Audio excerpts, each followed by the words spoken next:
Both the Shetucket and Yannick rivers were pretty high. Yannick actually did reach flood stage last Friday.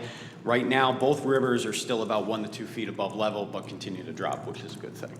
The water main that feeds the east side continues to be shut down. Right now, just this week, we have finally reached an agreement with the railroad to be able to make a repair. Unfortunately, it has slid significantly since the last time I was here. We are now looking at Thursday, August 19th through Sunday, August 22nd. What happened to the other dates? So negotiating with the railroad has been complicated. Even that, in order to do these repairs, they are now asking that we shut down the whole road starting at midnight on Thursday the 19th. We believe we'll be able to make the repairs in enough time to have the road opened back up by Sunday the 22nd. We're working with CLA, one of our engineering firms, who will be coordinating with all of the affected parties to figure out the detour plan, including DOT, police, fire. Last thing, just as a reminder, once we make that repair, we're still probably looking about another 3 days as we do bacteria testing and flushing and all of that before we actually can restore the service. So it's probably midweek on or about the 25th that we'll actually be able to restore service through that line. Last thing is we are continuing our annual hydrant flushing. This week we're in the area of Broad Street, and again, we'll be continuing this out through the fall. Pending your questions, that's all I have. Okay. I have 2 questions. So once the water main repair is made over there on 8th Street and Smith Avenue, he said, obviously flush for bacteria and so on and so forth to make the water potable, potable, right? But immediately available for fire suppression. That I'll have to get back to you on. I'm not sure based on the testing plan. So Okay. I'll talk to our water integrity manager and get back to you on that. Okay, and what can you just briefly describe what phase 3 of the return to work plan looks like with the utilities? Yes, so our operations team right now, so the majority of the organization is fully back in the office and back on the road. We've opened up our customer service center and have resumed all normal in-home services. Some of our office employees are right now at 50% capacity where they're performing their work 50% in the office, 50% at home. We'll transition to having everybody in the office full-time on or about September 6th. And this might be one level too far down in the weeds, but is there anyone who is working 100% from home left? To my knowledge right now, we don't have anybody working 100% from home. Okay. Thank you. Thank you. Okay, next up, American Ambulance. Thank you, Mr. Chairman, President Pro Tem. American Ambulance, in the course of the last month, June, the entire month, responded to 765 emergencies in the city of Norwich, which is on par or actually above par for our previous year's averages, not counting 2020. So we are more than back to normal. So that is fortunate for some and unfortunate for others. My staff is handling that well. We have 0 COVID impacts at this point. We continue to monitor that. We are fully in compliance with OSHA's new COVID guideline that they decided to issue last month. So no issues there. We continue to serve the city. I'm very fortunate to have a good working relationship with everybody that we need to deal with. So I don't have anything significant for the committee unless you have any questions for us. Well, I'm just wondering about the severity of the calls, and the numbers are getting back on par to pre-COVID numbers, would you say? Yes, sir. And what about the severity of the calls? Things seem to have stabilized back to what we would consider to be a normal 5-year average. If you look at call numbers and then call types, things have kind of gone back to where they were. I know during COVID we did see a significant spike in severity and a decrease in numbers, but things seem to have evened back out to where they were before the pandemic began. We are vigilant in the fact that the pandemic is not over. We do continue to encourage the remainder of our staff, which is small, that haven't been vaccinated, to seek that vaccination as soon as possible. But And we are, obviously monitoring PPE levels, which are more than sufficient at this point. And we do want to be diligent with the fact that the pandemic is not gone, but thankfully seems to have subsided for the most part in this area. Any discernible impact from this Delta variant that I'm reading about in the news? Not that we can track. I Okay. can tell you that over the course of the last, I just was just looking over the course of the last 2 months, I think the hospital, Bacchus is still notifying us of any time that we have a positive COVID patient. And until recently, that was pretty consistent. In the last 2 months, I think they've notified us of 4 or 5 patients that we transported to their emergency room, which were tested positive for COVID after that. So definitely a decrease in the new infections and the positive cases that we're transporting to the facility, which is a good overall trend. We're not to zero, but we're close, which is nice.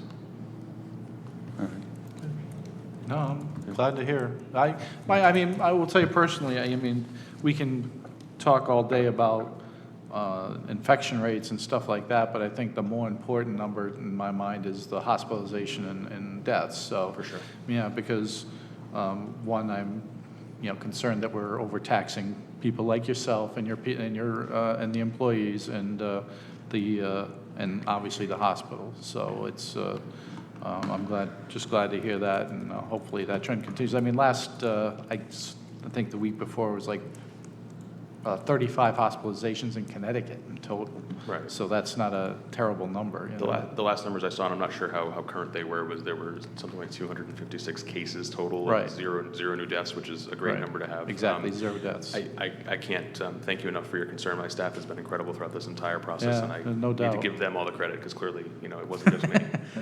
But they've been very dedicated to both the citizens in Norwich and our surrounding area, and everybody that we deal Absolutely. with. So, absolutely. Perfect. Thank you, Rob. Thank you. Okay, next on our list is Norwich Police. Lieutenant Perry is representing the chief tonight. Welcome. They're big shoes to fill, but I will do my very best to fill their shoes. Good evening, thank you. So report for calls for service, we've responded to, in the month of June, 3,336 calls for service. We've made 75 arrests in that 30-day period. Responded to 151 motor vehicle accidents within that 30-day period, which is, it appears as if it's about 10% higher than it normally would within the past few years. The alarming aspect of those motor vehicle accidents is it seems like the severity in injuries is starting to tick up a little bit. Whether it be that motoring public has found their own new speed limits, who knows? But that it does seem to be attributed to speed and carelessness. We've responded to 197 alarms within the city within that 30-day period. We responded to 11 missing persons report, all found, and more shockingly, 3 shots fired calls within the city in that month of June. Any results on those, or with any arrests from those, or So within, on are the they month still of, open investigations? So the ones in the month of June, they are still under investigation. It appears now that there is a correlation between gang activity between Norwich and New London, but we are still in the early, infancy portions. The detectives are working nonstop to solve these violent crimes that are coming up. Okay. So, to note, Sergeant Rankin of the Community Policing Unit was awarded the NAACP Juneteenth Award, which kudos to him and his team for the amazing things that he's done in a year's time. And it goes to say that the chief's commitment to the community outreach and community-oriented policing is way on the top of his scale. Another great note that we had, the community policing unit did was a gun buyback program, which was the first one that we've done at the police department. I say it was extremely successful. We were able to obtain or buy back 101 firearms from city residents. We really didn't ask where they were from, but it's 101 guns off the street so that the officers can go home at the end of the night. So I say it was a very successful program. Other than that, if you have any other questions, I'd be more than happy. Yeah. Regarding the car accidents, is there any area, I mean, that jumps out as statistically, as far as the severity goes? You would think normally it would be the typical West Main Street, Normal, yeah, Salem, that's what I was Turnpike. wondering, The speeds are growing a little bit on that, but it is not isolated to one area. We're seeing accidents in areas that we normally wouldn't see. And I don't know if it is this, correlation between the speed and also distracted driving. I know in the month of April, we got a grant for distracted driving, and we were out there looking for those using their cell phones and other distracted driving. So it's something that I think it's one of those areas post-pandemic that we're seeing a rise in. Has that been, do you think, a cause of some of these accidents, these more severe accidents, is distracted driving? I think there could be a few reasons. One, it could be the carelessness, the lack of common motoring courtesy. A lot of them could be the speed, and a lot of it could be the distracted driving. Okay. So you don't have anything really nailed down as far as, do you have data on the causes of the accidents as determined through investigation? Or? Yeah, so the state of Connecticut does do the crash data analysis. That is something that is not immediately available to us because it does take time, but it is something that we could probably get that data within 1 or 2 months, and they'll supply us with that data, and we'll be able to take a look at that and say, Is that something you do normally? Yes. Another thing, I just applied for, actually I sent it out yesterday, on a Burns grant. I applied for $18,000 worth of speed enforcement equipment, solar powered. I don't know if you've ever been through Waterford or New London. You'll drive through and you'll see signs that'll give the motoring public their speed, and then if it's above the... We use them on our site, actually, so we have and- with a solar unit on top, and they, Yeah, and so it allows the battery to go longer. the solar powered, and we have the battery powered ones. Put them right on a pole. We're about 4. We're going to get about 4 under this grant, through this grant. So it's encouraging, and hopefully it sends a message. Yep. So Thank you. thank you. So I have just a couple things. So Mark already touched on, and I'll reach out to the chief about this, but what I would like to see is more concrete accident cause Yep. data. Because, I trust your intuition and your impressions, right, from what you're seeing come across your desk under your command. But I'd like to see department-wide data. Okay. And again, I'll outline that with the chief, but it needs to be said here today because I'm becoming increasingly concerned with the number of stop sign and red light violations that I'm seeing just going to and from work. And I only, you know where I live on the west side, and I work up on top of the hill at Norwich Tech. So just from point A to point B, every single day, if I was driving around in a cruiser, I could be issuing half a dozen tickets just during my drive to and from work. Very easy. And the community has gotten out of the habit of obeying, the most basic of our traffic safety regulations or laws, and then I think there needs to be an enforcement. There needs to be information, right, and a reminder component, and there needs to be an enforcement component. Yeah. And these statistics nationwide, the speeds are going up, the amount of serious motor vehicle accidents is going up nationwide. So it isn't just Norwich specific, but it is our town, right? This is the community we serve, and we do need to take care of that issue. I agree with you. I agree with you. Most importantly, congratulations to Sergeant Rankin and the entire community policing unit. And congratulations to you, and extends to the chief. The chief I know was instrumental, and before he was even chief, in that whole concept. I know that you built that here I go bumping the mic again. Right? You know, and you literally built that from the ground up. So the successes of those units reflect back on the two of you as well. So you deserve just as much credit. Thank you. The two of you deserve just as much credit as the folks that are on boots on the ground. And I do hear good things about Sergeant Rankin's leadership of that unit currently. The community is very happy about that. So again, congratulations. Last thing, and then I'll be quiet. Last night I attended the Greenville Neighborhood Watch meeting, and they rolled out a number of concerns. Sure.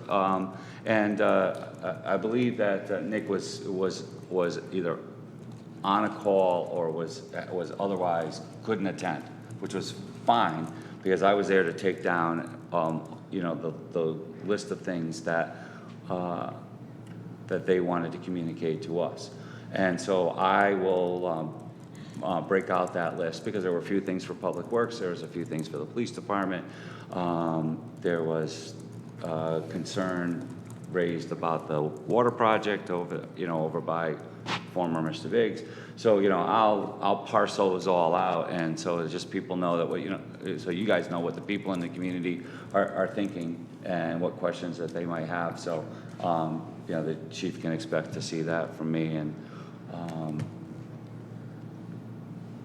and we'll just go from there. Okay, excellent, thank you. Yeah, thank you.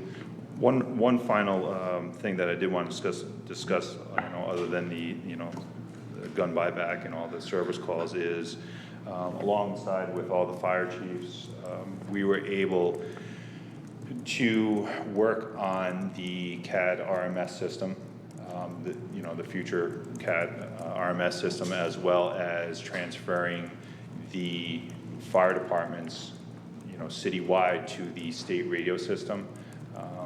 Collectively, and more work than I certainly did, where the fire chiefs, by getting all their fire apparatus, by getting, all their needs, we were able to come up with a budgetary pricing for this system.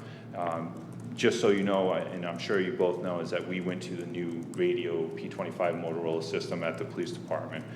We unveiled it and started using it June of last year, so it's been a whole year that we've been actually using this system, and I have to tell you, it is one of the most earth-shattering things that we have done at the police department as far as safety and communication.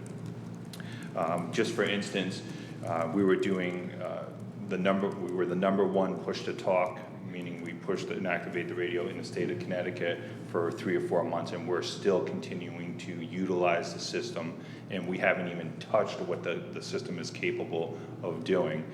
So with that in mind, now that all the infrastructure, the Orchard Street site is done, the Lisbon incinerator tower site is done, now is the time that we were able to present budgetary numbers to get this system up and running for the fire departments as well, including all portable radio service and MDTs for the fire apparatus. And there are certain things in the CAD RMS system with those MDTs that will get us to that fire study of the closest unit dispatch, which is huge, and that's why we.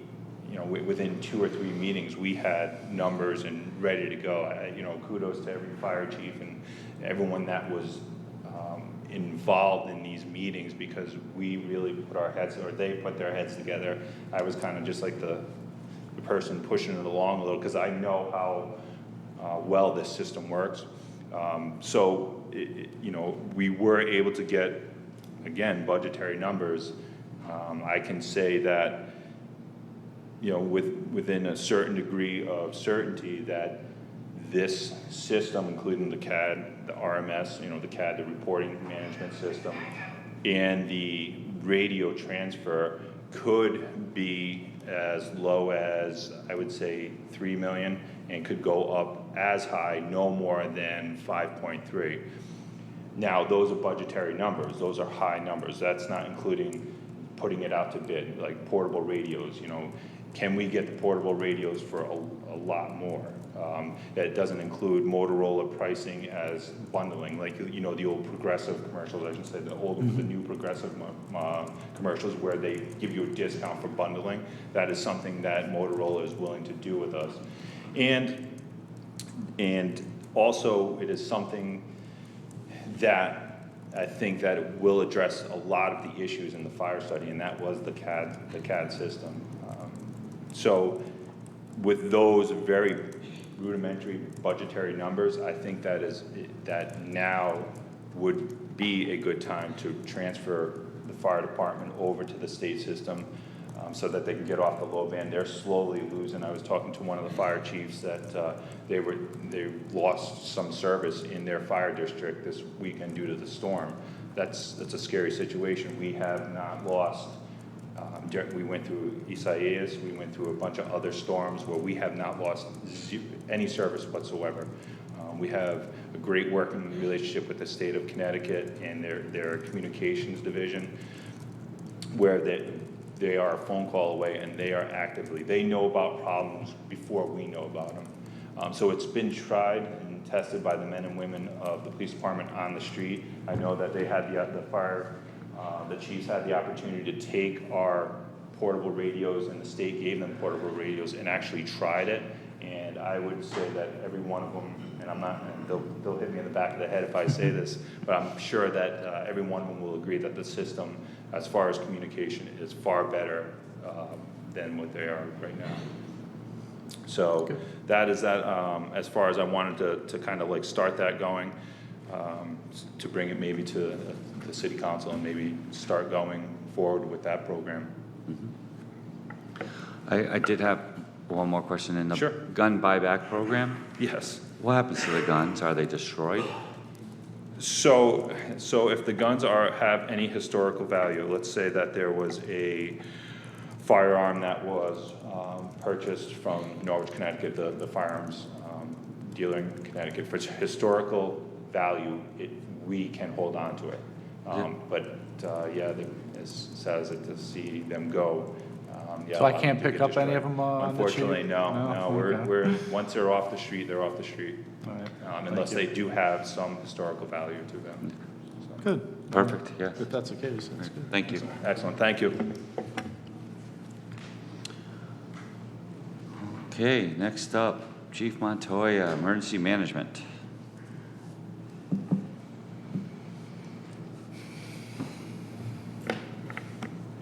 Good evening, gentlemen. Good evening. Emergency management, it's been thankfully, despite the tropical storm, a relatively slow month. The electrical and computer wiring project that we had at headquarters was completed. The infrastructure is there now, and we just got to get the mounting for the monitors and the computers and everything else. So that project is setting up a secondary EOC and the training room at fire headquarters. The Red Cross shelter kits that were collected last month were returned by Red Cross. That included some upgrades to the systems, the radios involved, and some updates and cleanings of the kits. Those were all returned to the communities that we had collected them from. The containerized foam that we had been collecting from the fire departments at Emergency Management Garage on McKinley Avenue was picked up by Clean Harbors. The next step in that project is to have the apparatus that have onboard foam systems pumped out and cleaned and flushed, and we'll get the green foam in there when we can. No date for that yet. The EOC was stood up for Tropical Storm Elsa, but it wasn't activated or staffed. So a big thank you to NPU as always for taking care of that for us. We had some WebEx meetings leading up to it, and the decision was made not to staff it. It wasn't needed, thankfully. So pending any questions, that's all I have for emergency management. Good thing for me. Yeah. No? So we'll move right into fire department reports. And so I don't know if we need a formal motion on this, Mark, but the city manager has submitted a report, and I believe that we all got it, but I don't know that the public has seen it. And it was my intention, and it just slipped through my finger, so to speak, to add him to our agenda at the top of the fire department reports, to have him report on the chief's meetings that he's holding. Okay. So if... You want to add that to the agenda? Is that what you said? Yeah, I'd like to add that to the agenda, and I can actually, I know the city manager's right here, but I could actually read it into the record. If John, your chief's reports, I can just read into the record if you like. So, all right, so yes, I'd like to add it to the agenda, and then I will do that. Okay, I'd just motion to add that to the agenda then. And seconded, all those in favor? Aye. Thank you. Okay, so, city manager's report to public safety. In the voice of the city manager, I've met with the fire chiefs over the past couple of months to discuss ongoing fire service issues as well as recommendations from the McGrath Consultants Fire Study. The meetings have been well received by the chiefs with a consensus that we are best served working together on plans to incorporate relevant priority recommendations contained in the study, as well as tackle issues not addressed in the study. Over the course of our meetings, I have tasked the chiefs with working together to establish a list of priorities and goals as we move forward.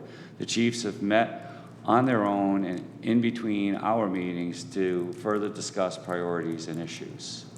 I am pleased to report that the atmosphere and sense of solidarity working with the chiefs is very positive, and it appears that future efforts will be productive, joint ventures as they should be. Chief Montoya has helped with coordinating meetings and providing summaries of our discussions, as well as including me on the follow-up from those meetings of just the chiefs. With the understanding that many of the recommendations from the study involve dispatch updates to equipment and procedures which fall under the purview of Chief Daly and the police department, the chiefs have set their initial set of priorities. Those priorities include radio system upgrades. This is directly tied in with the CAD system upgrades that Norwich Dispatch is pursuing.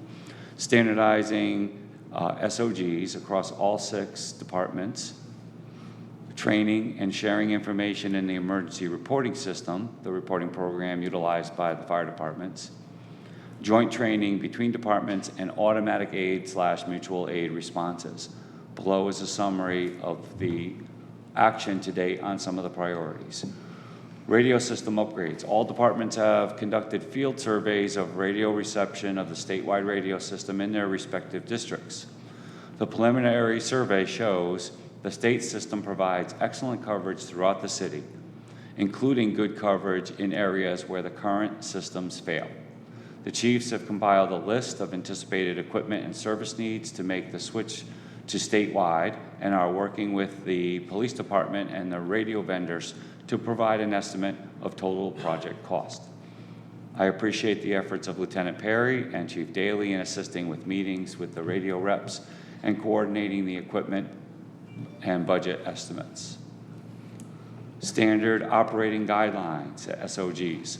The chiefs agree that it is best to have a single set of standard operating guidelines across the city for clarity of expectations during emergency and non-emergency operations. They are currently collecting each of their respective SOGs to share with each other.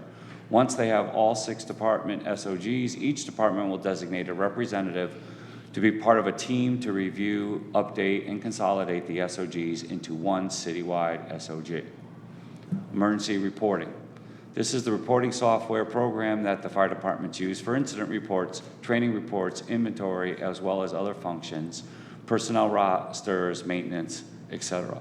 Data from emergency reporting is used to submit National Fire Incident Reporting System, NFIRS, data to the state each month. It was recognized in the McGrath study that reporting data was not consistent. The chiefs acknowledge this and are taking strides to better utilize the system for not only their own records, but to be inclusive of each other on calls of mutual aid or automatic aid. 2 training sessions on the NFIRS emergency reporting were held at Norwich Fire Department headquarters by the state NFIRS rep. Joint training. It was widely discussed by various members of the Norwich Fire Service during the McGrath team's interviews that joint training was desired and needed. The chiefs will work together to incorporate joint training to improve on-scene interaction for safe operations. And lastly, automatic aid / mutual aid. This was identified in the study as an area of high priority. The chiefs will be working together to establish an automatic aid response that will provide a combined response to certain types of calls and/or certain occupancies. They will also revisit run cards to ensure consistent formatting and resource assignment. In addition to the previously mentioned priority items, we have discussed status of apparatus, need for firefighter rehab on emergency scenes, state legislation that may benefit the local fire departments, and other topics. I will restate that I believe that the meetings have gone well and are producing good progress among the chiefs in addressing some of the challenges facing the fire service. We will continue to meet as a group with our next meeting scheduled for July 28th. And that is from the city manager. The only question, John, is that the next meeting is on the 28th. What is the rough schedule or frequency of the meetings? Monthly? Meetings are monthly. It's usually would be a week before that, but I'll be away on vacation, so got pushed back to the 28th.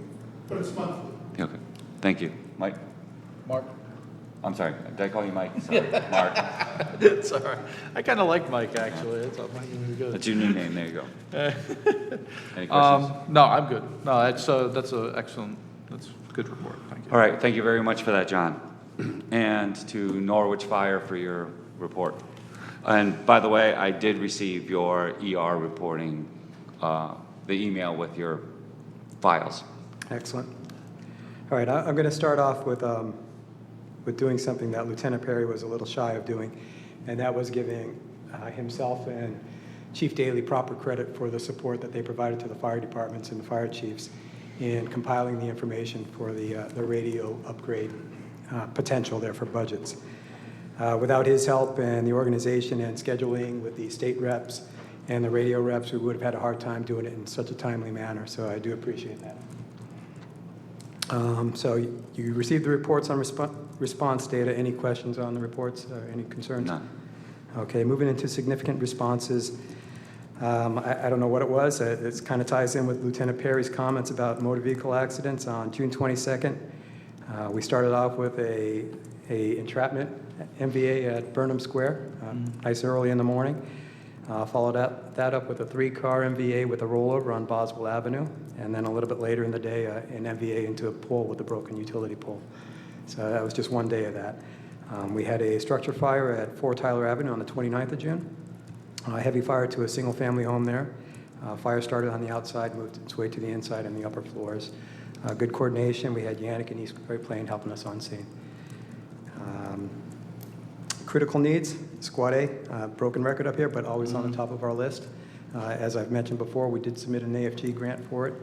An AFG grant to say a little redundant, but we did submit AFG funding for that. We haven't heard back on it yet, but we're hoping for some positive news there. The radio survey we talked about, and I'll just touch a little bit more on what the city manager had mentioned in his report. One of the questions we've had, and we may have discussed this in previous public safety meetings, was the ability of the statewide radio system to operate indoors. I mean, more of an issue for the fire service than the police service. So we talked to the radio vendors on that. There are some different features on the radios, noise cancellation and other things, amplifiers you can put in buildings and things like that. I guess the bottom line is we don't have an hard answer because we can't test that. Our emergency management radios that we're using to do our area surveys aren't capable of doing the things that the fire service radios are. We have been assured by the state reps and by other radio users that there are workarounds for everything and that it's a very capable system. And again, to reiterate what was said earlier, the on-the-ground surveys that we've done in the streets in certain buildings are far exceed what we currently have with the high band and the low band system. So looking forward, again, maybe it was a little bit quicker than any of us in the fire service anticipated, but looking forward to moving forward with the budgetary items that the police have helped us put together and seeing what we can do funding-wise.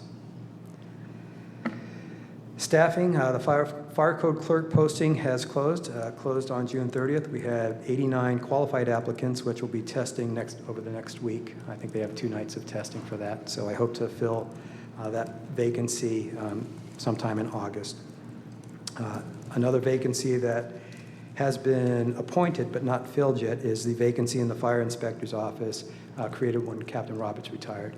So I did have interviews and a firefighter assigned to that position. He's just yet to start in the office. He'll start in the office in August, and he'll begin the state training for fire investigator and then code inspector in September and October, respectively. Facilities, despite the good news on the public front on COVID, both stations, by direction, remain closed to the public. We are opening up to meetings with partner agencies, the Juvenile Review Board, ESF4 from the Fire for Emergency Management, and other groups. But general public, we're still doing appointments, and part of that's due to, again, to the staffing shortage upstairs and the fire code clerk. No issues, haven't fielded any complaints on it, seems to be working out well. The parking lot project, which was mentioned in the past, was finally completed over the month at headquarters. That was a crack filling and sealing of the parking lot front and rear. So happy that went well. Let's see. For fire services, and I may repeat some of the stuff that the city manager mentioned, we have had a number of meetings together. We've met twice with the city manager, and we've met twice on our own, just the chiefs, and that doesn't include the meetings we've had on the radio system. So I think it is a good step forward for us. I think we're making some progress.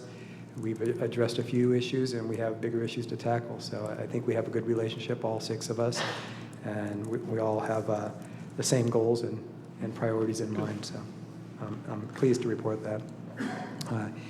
In general, the fire marshals have been extremely busy. One, because of they're short-staffed, and it was just a busy fire month for them. And on top of that, fireworks shows started back up, so they have a commitment there. So if you have anything for the fire marshal's office or for myself, please give us a little extra patience. And once they're fully staffed, we should be back to normal. But they have been carrying the load lately. Emergency reporting, this was discussed as part of the chief's meetings. This system is our records management system for the fire service. We switched to this from Firehouse Software a few years ago. Very capable system, but we're just barely scratching the surface. We did do 2 training sessions with the state rep, and unfortunately, that rep that worked for the state moved on to greener pastures and is no longer working for the state. So I wanted to schedule 4 groups so I can cover all 4 Norwich fire shifts, but also be inclusive of the volunteer groups. And as it was with the 2 sessions we had good participation across the fire service. Our biggest challenge there is we don't know, we've played with the system, and maybe one of the chiefs that comes after me will have a little better knowledge on it. We don't know yet how to share adequately the information in the system. So for example, one of the fire marshals goes to East Great Plain for a fire, a structure fire, comes back and needs to write a report on it. He can't access the East Great Plain fire report to put in the narrative for the fire inspector. So we end up creating a report of our own under our FDID, and you end up with 2 reports on the same address, which is okay. It works that way, but there should be a more efficient and effective way to do it. So we're working on that. And pending any questions, that's all I have, sir. Mark? Yeah, regarding the fire marshals, I just was wondering how you're keeping up with regarding like building permits and plan review, stuff like that. How's that going? Plan reviews, we have a statutory timeline. When we get a Right. set of plans in, we stamp That's them, what receive. that's what I'm concerned about, obviously. And we're doing very well on the plan reviews. We have some big projects, West Ledge, Panema. We have some proposed projects in Laurel Hill and in Taft Hill that are huge projects, and those are a concern. Right now, we're treading water and doing well. I will say, if you don't know this from the past, this isn't a new thing. This is the past couple of years. Right. We are far behind on normal inspections. We have to prioritize as best we can. We get the high risk. Statutory stuff, obviously, you get that. I mean, I do the same thing in your shoes, so I can't complain. But obviously you got to deal with that, otherwise, Yes, sir. But And- you're up against it because you're supposed to inspect everything thing every year. Yeah, but he's got the statutory requirement on the permits, otherwise they don't get the, you don't do the review at all, which is not acceptable, you know, so. Yeah, I get it. It puts stress on the system. Yeah. No, I mean, I can't argue with the priorities, so I was just wondering how it was going, that's all. Thank you. Thank you. Okay, next up is TAFL, Chief Jenks. Oh, yeah, there we go. Hi, Chief.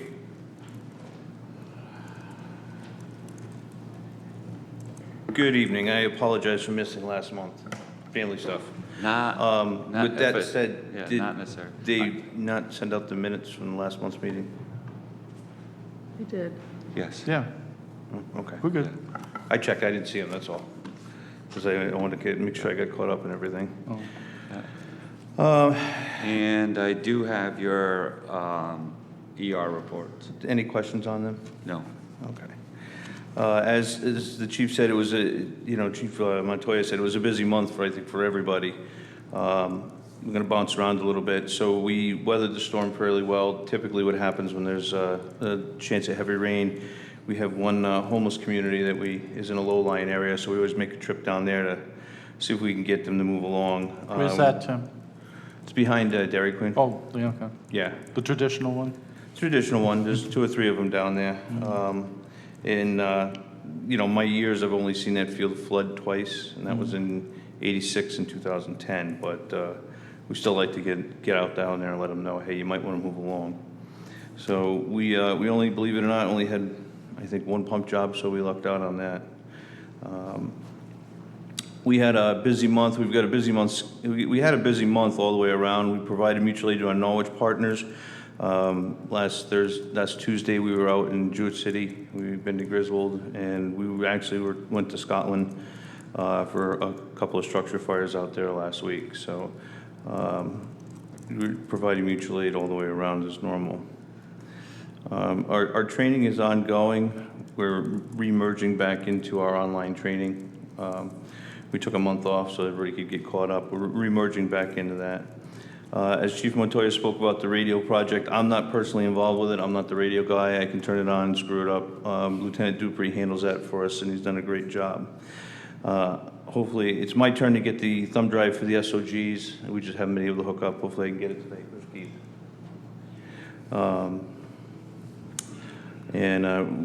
We've been attending the chief's meetings as we go along. 22 was out of service for a couple days last week. It had a blown transmission cooler line. Just happens, you know. Fleet maintenance was able to take care of that and get it restored quickly back into service in a couple of days. We were working with the city manager for a station, a camera that's tied into the dispatch center for the old Taffet Little League field. That's an ongoing project that we've been working with. Mr. Solomon told me this morning that the bids have come back, so hopefully that gets moving along that way. We restarted our involvement with the Norwich Police Department's Juvenile Review Board. We had stopped during COVID, so we're back at it. Just continued, we send representatives to the emergency reporting training. Our house siren, it's not that we're slow, it's just the house siren's out of service. So, I'd like to put I can hear it up mine. I mean, I hear it, I turn on my scanner. Yeah, it's not that we've been quiet, we've actually been pretty busy. Yeah, I didn't even know how long has it been down? About 2 weeks. Is it? Okay. Yeah, we took it down the other day. And we did some mutual aid training over the last 2 months between East Great Plains, Occam, and Yannick, so we're continuing on with that. The light pole project for the parking lot is, I talked to the contractor today, they're waiting for NPU to put up a secondary pole, and that can move forward. And as far as critical needs, the biggest critical need is just finish the parking lot. We get the poles moved out of the way and all the other auxiliary stuff that goes with that. That's all I got. Questions? I'm good. All set. Thank you, Chief. Thanks. Next up is Yannick.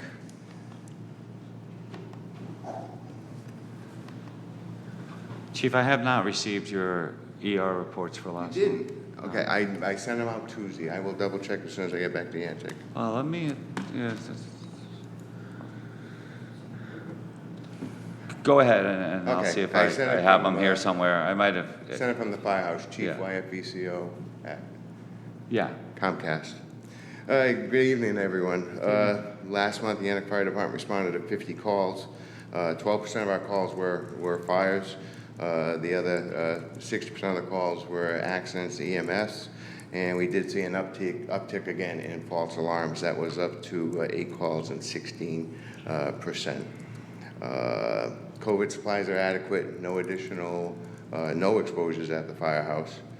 We do continue to do coverage at Dodge Stadium when they do have the fireworks. And actually, we have a crew at Dodge Stadium tonight handing out stickers and just doing a little community outreach during the Rock the Dodd event this evening. I do want to concur, the ladies from Bliss Place left, but I do want to concur that that Bliss Place area is a problem. We've had water hip deep at times. And just to clarify a couple things, we do the same thing with folks that live along the Yantic River. When the river's high, you can't pump the basement out, right? Water always seeks its own level. And, you know, when the guys were going, I'm hoping they were going back at lunchtime to reevaluate just to see if the water's going down low enough we can assist. And when we can, our priority is to try to keep the water below the furnace, below the electrical panel, so that, you know, they don't have to move out. But when the water does get that high, it is a problem. Another area that I kind of communicated to Chief Montoya the day of the storm, that I know it's been looked at, but it's West Town Street between K Street and Shoals Avenue. If you look in front of the bank, there is a very narrow ditch, and that area... That's flooded before. Yes, yeah, massive floods Right. down there. And it seems like where we used to be concerned about flooding in Yantic Like flash Flats- flooding. I Yes. mean, that's the nature of it. Yes. Usually. Yeah, and the water was right up to the top of the masonry, head wall. The hole itself was not handling the water, and most of that water comes down off of Scotland Road, off Yeah. the hill. Some of it comes down from the 395 area. You'll see a collection area behind 12 K Street, the medical building. It heads into that, I'm doing the same thing as you. Heads into that Brooker Stream, and then it's heading for the Yantic River, and it's trying to shoot through that narrow waterway that goes through the residences of Shoals Ave, Woodrow Ave, that area. And again, that was probably the closest area we had of flooding. So I did communicate that to Chief Montoya, that if we had seen a peak at 5 o'clock, luckily when the rains did slow down, we were maxed out. That area was maxed out. Just a question about now that area usually dissipates pretty quickly. Yes. Yeah, I mean, is there just an issue with slow drainage, or is it? I think you got all, and this is just my personal opinion, and I'll defer to some of the other folks that are here, but I think you got all that water coming off of Scotland Road Hill, some of it coming down off of 395. It ends up behind K Street, and then now it's got a ditch, maybe 4 or 5 foot deep and as 4 or 5 foot wide, and it just undersized. It just can't handle the volume. And we've seen that really up there through under 395. If Public Works is meeting, they may want to reach out to DOT. I know it was a concern several years ago because we lost that road Right. a couple of times, remember. a couple years in a row. But as far as this storm, we were very fortunate. 0 calls for us that were storm related. The river did crest the lot at the Yantic Firehouse property. We had put a crew together Wednesday night. We had a work night. We prepared all the pumps and we prepared all the saws and stuff. And fortunately, we didn't need any of them. There was a crew on site at the station all day Friday morning, and we just started with breakfast and we're waiting for the calls to come in, and we were fortunate it didn't happen. Good. Good that you were ready, good that it didn't happen. Yeah, no, we realize that, and a lot of folks don't realize there's 100 square miles of surface area that feed into that river. So that river does raise real quick, and then it goes down relatively quick as well. So we're just fortunate the rain stopped when it did. As everyone else has kind of indicated, since the last meeting, we've had a busy month as well. 3 structure fires, and this is more July related, but post the last meeting, the July thunderstorm, we responded to 3 structure fires. We assisted East Great Plains, we assisted Ockham later in the evening, and we also went mutual aid to Jewett City. So that was one busy evening for us. As Chief Montoya mentioned, we assisted the city on Tyler Ave, and we also assisted East Great Plains at the garage fire on Stone Cliff. Training, as Chief Montoya indicated, we had folks take part in the Empress training. The night of the thunderstorm, with the 3 fires, we had training scheduled with the Norwich Fire Department on moving hose, moving water, and some high-rise hotel-type applications.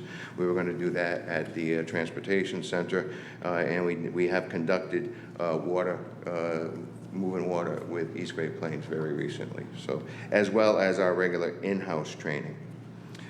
With emergency reporting, our chief engineer is dabbling with trying to do truck inspections and vehicle maintenance as part of that program.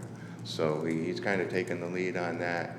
I couldn't answer any questions for you, but he is slowly trying to work. And as Chief Montoya kind of indicated, yeah, there's a lot of places for us to go with that program.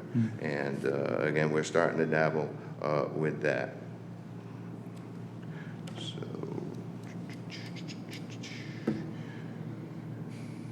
And then the last thing I just want to mention, we're going to be having a recognition ceremony for Chief Blanchard on August 7th from 5 to 8. And again, it's very casual and no fee, and everyone is invited. Any questions, folks? Not for me. None for me, Chief. All right, good Thank deal. you very much. Did you find them by chance? I didn't really, I wanted to listen to your report, so I didn't really Okay. search. I will search, and if I can't find it, I'll let you know. I'll go back and I'll resend Okay. them. Yeah, no All problem. right, very good. Thank you. Thank you. All right, Ockham.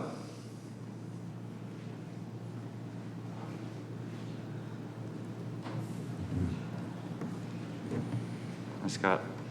Good evening. Good to see you. Good to see you. Thank you. All right, let me pull up my thing, if it'll pull up. And I did receive your emergency reporting reports. Awesome. Any questions over it? No. It was a pretty standard month for us from pre-COVID. As soon as my internet's a little slow, sorry. But yeah, so we did respond to 20 calls for service last month, so that puts us at 87 for the year with 23 mutual aid calls. Significant. So June was ramped back up to normal numbers like we've seen prior to COVID. Like the other chiefs have stated, the first week of July was kind of busier for us too. We had on Tuesday the 6th, we had 4 calls of service. One of those being a structure fire that we operated with, or sorry, I should say shed fire, with Tafel and Yannick. And then 2 medicals were also thrown in there.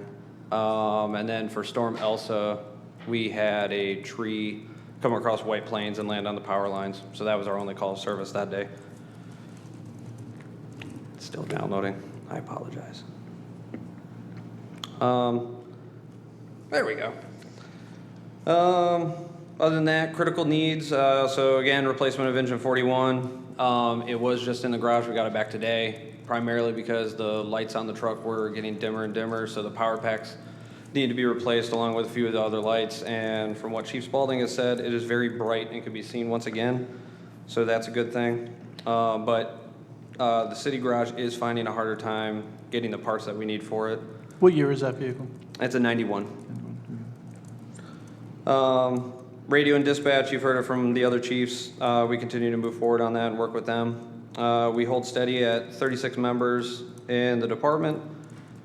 Facility-wise, we are awaiting a grant from the state so that way we can work on more projects in the station, just more upkeep and make it safer and better for us. Training-wise, continued throughout the month of June. Our focus was motor vehicle accidents, so we did a training with Lisbon where we did vehicle extrication in our parking lot. Moving into July, we possibly have a joint drill tentative with Taffel, and then another one with Yannick and Taffel, hopefully in the next couple weeks. Last month, I said I had one member that completed his NREMT stuff, so he now has his EMT license numbers from the state, so he can operate as an EMT with us. And I had 2 more members complete their practicals, so they just have to do their written exams. And then I have 2 more that are still striving to get their practical and written exams done for that side. COVID-19, no changes there. We've had no positive cases, no close contacts. PPE is doing just fine. Vaccination efforts are doing well, almost 3/4 of the department. Notable items, so in June, we had our annual awards picnic where we presented years of service to several members. Because COVID took out last year's banquet, we were able to present our members of the year for 2019 and then 2020. One of them for 2019 wasn't able to be with us because he is stationed with the Navy in Washington State, but he was able to do it over FaceTime with us. We also presented 35 years of service to Chief Spaulding's wife, who is the first female in our department to achieve that. And then we also presented John Jakubowski with his 60 years of service to the city. And then our budget did finish in the red because last month I said that we had some unexpected stuff pop up. So we went a little over, but planning out for this year, we should finish on track. Other than that, after this month, all the reports will go back to Chief Spaulding. Military service is pulling me away off and on over the next year, so I will stay in touch over email and track what I can from there on out. Other than that, any questions that you have? I'm good. I don't have any questions, but I want to thank you for all that you've done to help your department and help Chief Spaulding and to help the city while he's been recovering. And don't mean to talk about the chief like he's not sitting right here in the room, but we did talk outside, and you've done a great job. And Thank you. You bring distinction upon yourself and upon the department and upon your mentor. So Absolutely. thank you from the bottom of my heart. Thank you. Thank you.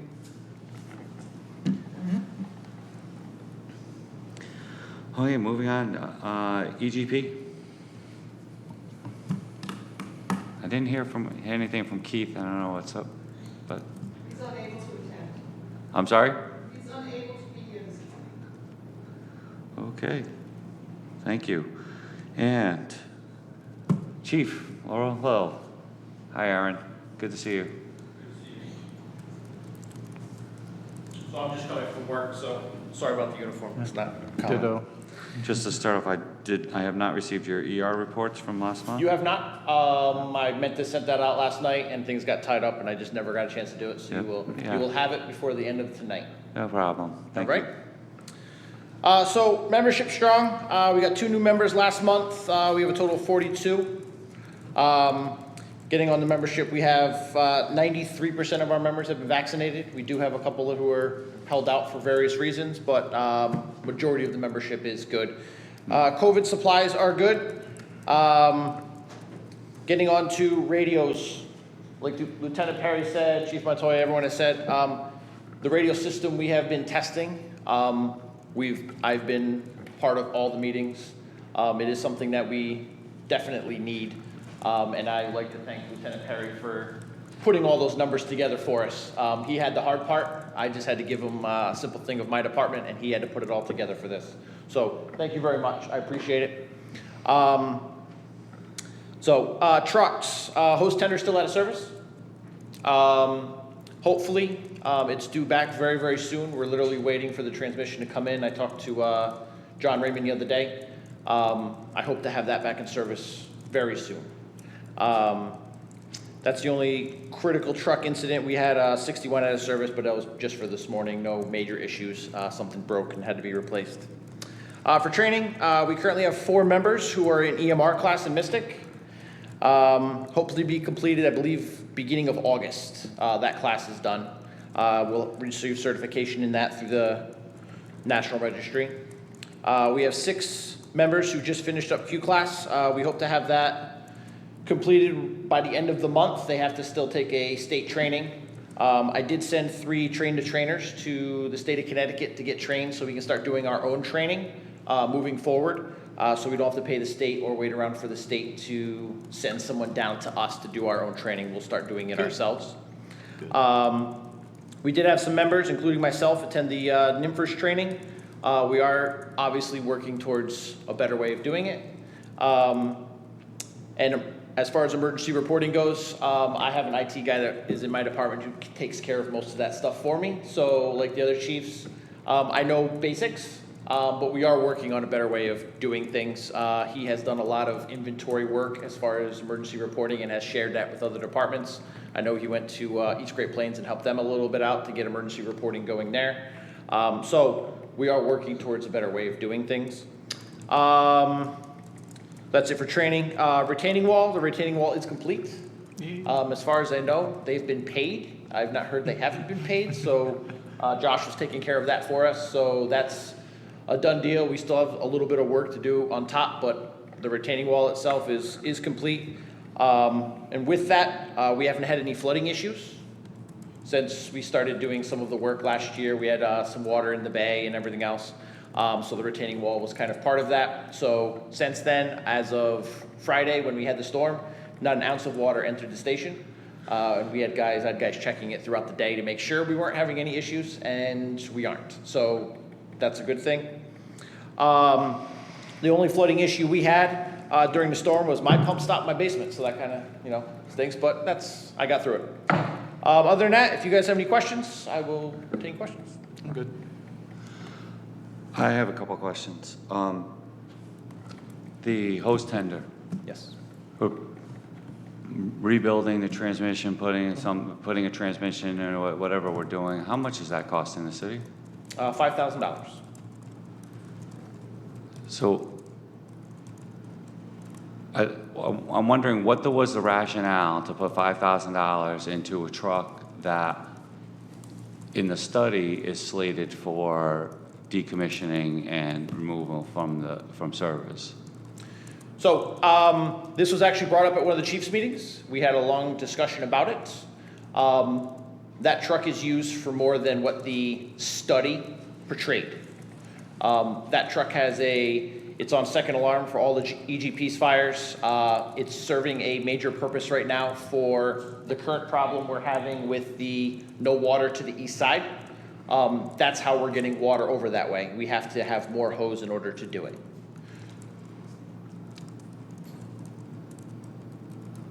Okay, so, but the city purchased the pumper tanker to serve that purpose, did we not? Are you talking about my Yeah. engine tanker? Mhm. So yes, that does serve a purpose, but it also has a limited amount of water and you have to go get more. So for a large What's the capacity? 2,000 gallons. Yeah, that's not. So right now, we only have two tankers in the city, engine tankers. We have EGP at, I believe it's 3,000 gallons, and mine at 2. So we have 5,000 gallons. That's only for a small amount of water for a potentially large event. So we have to have other ways of getting water to the fire.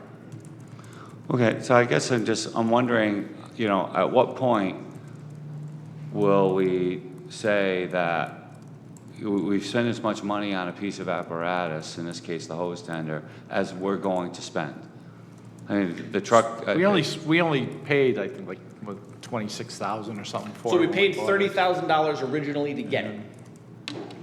This was a conversation I had with the city manager when the incident happened, when we had the transmission problem.